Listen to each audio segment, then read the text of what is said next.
on 1197 AM in Adelaide, on VA Radio Digital, and through the TuneIn Radio app. This is Focal Point. Thanks for joining us today. Well, I'm really delighted to welcome the program Jeremy Muir, who's the CEO for Physical Disability Australia.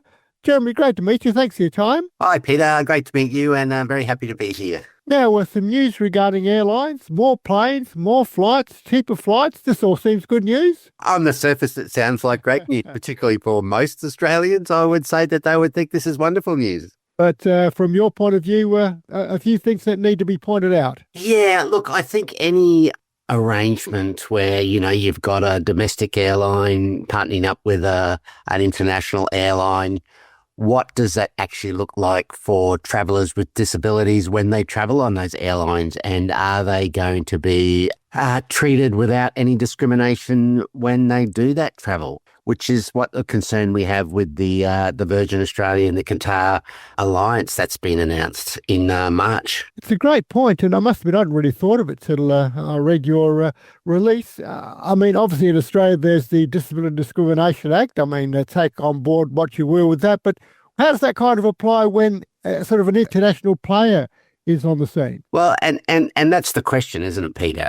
Sure, we have the DDA and we have the transport standards and we have the aviation white paper, which all of those, when you put together, you would hope and you would think that they provide better standards and less opportunity for discrimination against travellers with disabilities. But does that actually translate to international airlines? Well, and the answer is yes, no, and maybe. But the reality, those airlines usually are governed by their own country and their own laws and their own standards.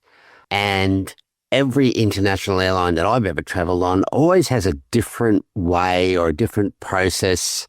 Some have some policies and procedures in place around how they cater for travellers with disabilities, but they're very inconsistent and you're never quite sure what's going to happen to you and to your mobility equipment when you do travel on an international airline. And with all due difference to our lawyer friends, Jeremy, you get 10 lawyers in a room and they'll come up with 11 different answers at least. Exactly right. Exactly right. And that's where, when you're a traveller without a disability, you pretty well know the process, and barring any natural disaster or computer, breakdowns or outages, usually you know the process. And, you're given all the guidelines when to get to the airport and what you've got to do and how you check in and what you can travel with and so on and so forth. But when you're a person with disability, you can still follow all those normal or the norms around travel, but there's always this added layer of what's going to happen when I get to the airport. How am I going to be received? Do people know I'm coming? Are staff going to be aware of what my mobility needs are? What's going to happen to my equipment? Am I going to be experiencing any discrimination getting onto the plane or prior to getting on the plane, getting onto the plane, once I'm on the plane, getting off the plane?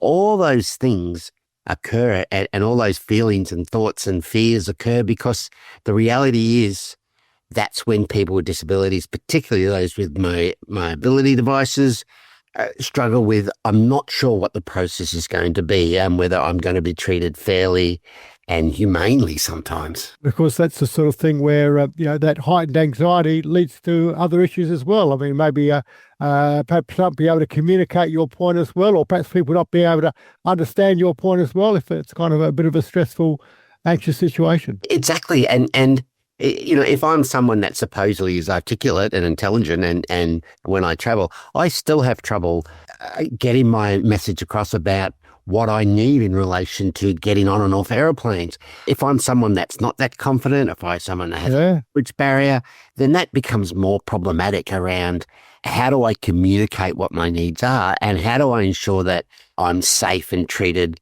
humanely and not just like a piece of luggage, which commonly happens. You become luggage when people are talking about you on how you get on and off an aeroplane. Now, you've had a recent incident, not you personally, I don't think, but do you know of a recent incidents that someone has had not such a good experience? Yeah, it happened to a young 12-year-old boy who lived with cerebral palsy in Victoria.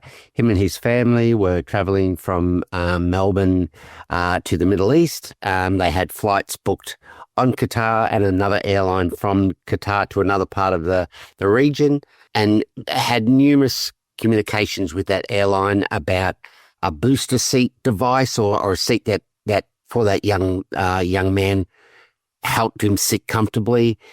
The airline couldn't give any reasonable answers, and then in the end just said, no, you can't travel. We can't accommodate your needs. And the time frames attached to that was the day before they travelled. So despite all this communication back and forth, and Qatar Airlines gave no reasonable alternative or response, just said, oh, no, we can't do that, or no, that's not suitable.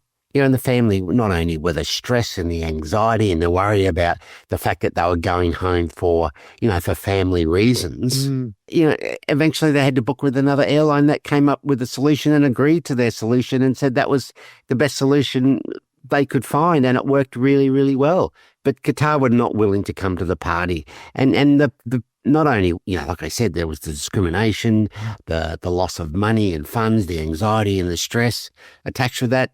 The family never nearly got home. And I think it was for, a grandparent's birthday or celebration. And they had to book with another airline and were more out of pocket. And the thing with that would really annoy me, Jeremy, is like, if A can do it, why can't B? Like if there is a solution, why does it have to be so hard? Or why can't the airline that wouldn't do it see the airline that could do its point of view? And you're exactly right, Peter. This is where you get the inconsistency, and all that gets down to the willingness of airlines wanting to provide reasonable and adequate and appropriate support for travellers with disabilities. If you put a cost on that for the airline, they're missing out on thousands and thousands of dollars. Yeah. That's not just from that family. That can be from other people who go, well, why would I travel with Qatar Airlines if they're not willing to support me, or provide at least a solution, or just go, yeah, that's fine, we can do that. And sometimes it does come to that willingness of approach. Yeah, word of mouth can work positively or negatively, as you point out. Yeah, exactly. Jeremy, I mentioned earlier that more airlines, more planes, should be good news, but not necessarily so again. Yeah, again, and it comes back to, Qantas and Jetstar have announced that they're getting new airplanes from Airbus over the next, 3 to 5 years. And again, you wonder, so is there any inclination or design to have these aircrafts where people can, stay in their chairs for those flights, particularly if they're used on short-haul flights, in country? Then why isn't that being looked at more strongly, and why isn't that being considered, and why aren't plane manufacturers designing cabins? They can put a tube in the air that can fly, they can engineer marvelous aeroplanes, and you can't tell me that the airline manufacturers can't come up with a design. And there are designs out that have been created by non-airline companies where people can stay in their wheelchairs whilst on the plane. Surely if every other transport system in the world has done it and can do it, surely it could be done on an aeroplane. If you can have a military plane that can strap a tank down, surely it's not too difficult to strap a wheelchair down on a commercial airline. And come up with a cabin design that could do so. If companies are buying buses for council buses, for example, and a lot of buses come out of Europe and out of Germany, I believe, and I might not be 100% correct, but they're all low floor buses. They will have to be low floor buses, and all those buses come with accessibility fit out. Okay, and you can customize that a little bit to yourself. But that's what you're purchasing and that's what you're buying. So why aren't airline companies doing the same? Why are they saying to those that purchase the airlines, that purchase them, these are our cabins design, these are the cabin design with accessibility, wheelchair accessibility, and that's what you have to buy? It just makes no sense to me that doesn't happen in 2025. I was going to say, it's a bit like, buildings now. I mean, the building standards, for example, if you're building a new hotel, it's got to be a bit different than it might have been 50 years ago. Yeah. And I think if you talk about those hotels that have done that and have put in accessibility rooms or rooms with accessibility features, they get the custom. They're not missing out on any custom because of it. They're not missing out on dollars because, the monetary value in the disability market, if we want to call it that, is huge. There's lots of people out there with disabilities, all types of disabilities, who have friends and families and partners and children and so on and so forth, who want to travel, who want to stay in hotels. Their money's as good as anybody else's. So why wouldn't you cater for that market? Well, that's the point, isn't it? It's not just the person that might be travelling, but their family. And as you touched on, the word of mouth, if you're telling other people who've got other friends with disabilities that might be thinking about travelling, they're going to benefit in the long term as well if good things are being done in that space. And you'll know yourself, Peter, if you go somewhere and you have a really good accessible experience, you tell everybody and you highlight it and everyone knows. So because we want to know that information, don't we? We want to know where it's accessible, where are you treated really well, and where were your needs just, sure, that's not a problem. We can do that. Or sure, not a problem at all. That's what you want to do, don't you? That's what you want to experience. Because when you're traveling or you're going on holiday, you almost want a break from your disability.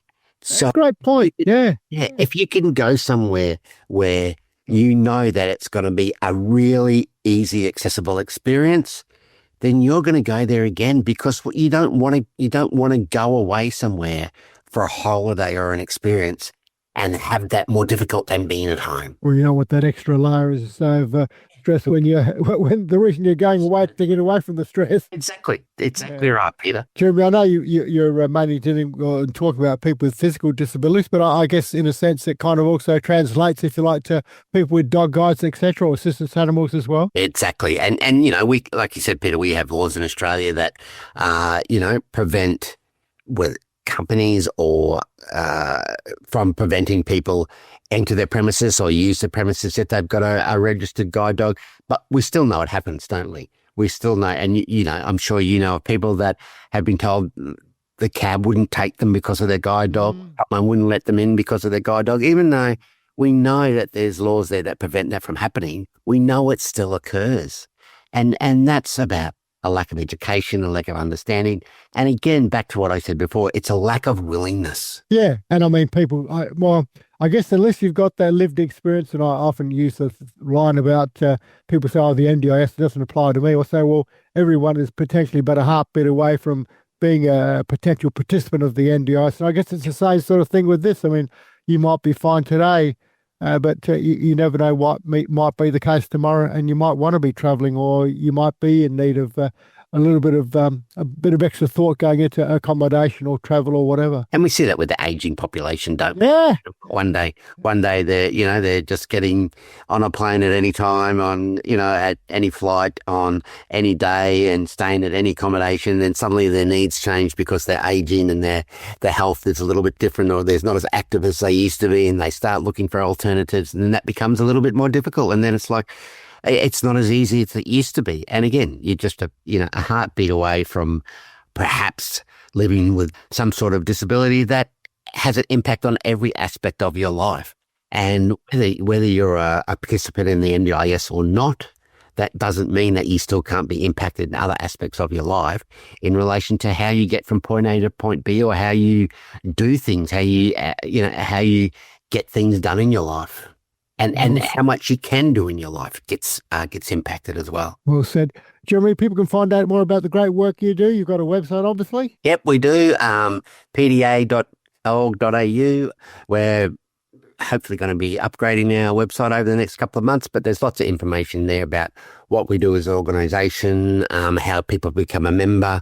And, what we try to do is we try to look at there's lots of disability representative organisations out there that cater for different people living with different types of impacts due to their disability. We try to focus on those living with a physical disability, but that doesn't mean that the impact of someone's life with a physical disability doesn't mean those impacts aren't shared by other people living with different types of disabilities. Keep up your good work. Hopefully we can speak again in the future. Great. Thanks, Peter. Really enjoyed it. Thank you very much for having me. Jeremy Muir, he's the CEO for the Physical Disability Australia. Check out their website, and we'll put those details of their website up with our show notes.